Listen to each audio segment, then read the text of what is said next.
All right, these conversations still go. And here's another silly argument, is that they say, I'll just do abbreviations here. You think you are right and everyone else is wrong. Right? That's their argument. So you think you're right and everybody else is wrong. So that means you're wrong. Right?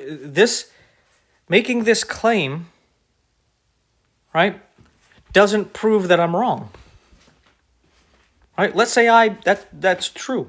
Right? Everybody believes that, right?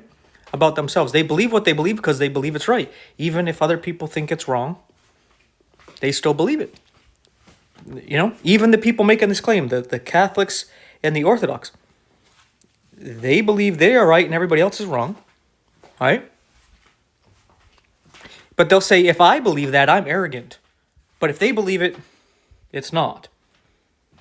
Yet making this claim is not an argument. It doesn't prove that I'm wrong, right? Let's give an example. Let's say I say something that we know is true, 2 plus 2 equals 4. And let's say they disagree with me, right? The Catholics say it equals 3, the Orthodox say it equals 5. And they say, you think you're right and everybody else is wrong. So, does that mean I'm wrong? No, it doesn't. They're basically arguing that truth is up for vote and that the majority gets to decide what is true and what isn't. As if that's how things work, right? Like there is no objective truth, an objective reality, right? And it's just a silly argument. I don't know why they waste their time saying such stupid things. You think you're right and everybody else is wrong. Yeah, so how does this prove that I'm wrong? It doesn't. So what? You made a claim and yeah, this is a true claim. Yeah, I believe I'm right and everybody else is wrong. Who disagrees with me? Yeah. So what? Does that prove I'm wrong? No. It's stupid. Oh man, I should stop thinking that because other people disagree with me, so I should try to figure out how to line up with other people. That's just retarded. It's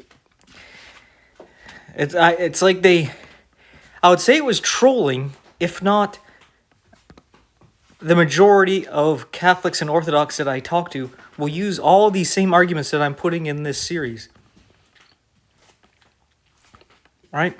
So I either have to say they're all trolls, which seems to be the case, or they all really don't think anything through. Like they think this is convincing. You think you're right and everybody else is wrong. Oh man, I am so arrogant and I should go eat some humble pie and just accept what everybody else believes and disregard what I believe. You know, you don't have to prove I'm wrong and you're right. I just gotta stop thinking I'm right and everybody else is wrong because that's just arrogant to think that, even though the evidence clearly shows that I'm right and you're wrong. You know, let's not focus on the evidence. Let's not get into that. Let's not get into the scriptures, right? Like in the previous videos, I talk about how Catholics and Orthodox don't want to get into the scriptures. That's why they have all these silly arguments. They have all these silly arguments because they can't back up anything using the scriptures, and they can't disprove you using the scriptures. Because I'll ask them something simple like, well, show that I'm wrong. Well, how do you know your interpretation's right? Well, let's talk about it. Let's get into why I believe what I believe about a certain doctrine.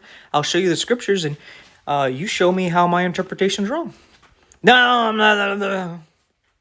Okay, then. Well, then, how am I going to be corrected if, you can't correct me? You're supposed to be part of the one true church who has the ability to interpret the scriptures.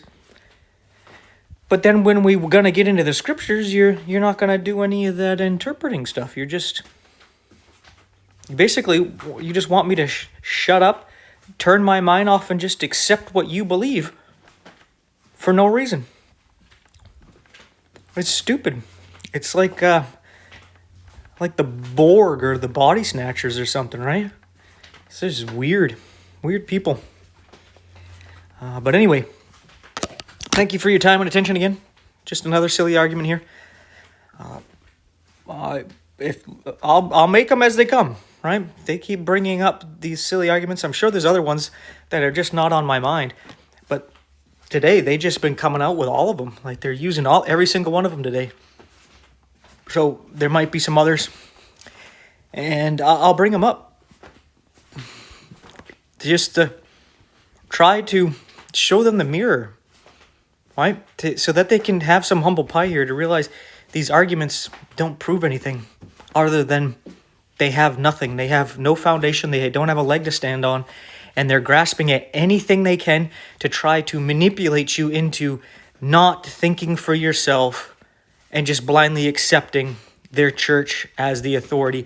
Basically accepting their church as your God and just submitting to them. That's basically what they're doing.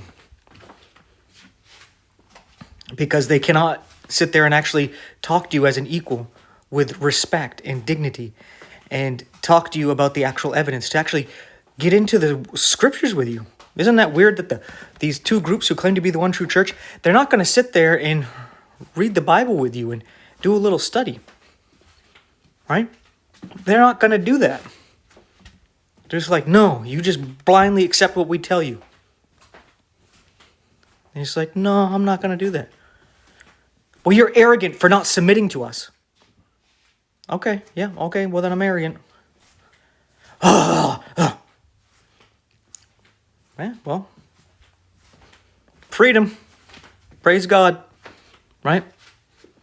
Praise Jesus. I don't have to, right? So, when I die, I'll answer to God for it. When you die, you're not going to answer to your church. So, something you might want to take into consideration. But anyway, thank you all again for your time and attention. Take care. I'll see you in the next one, and may God bless you and yours.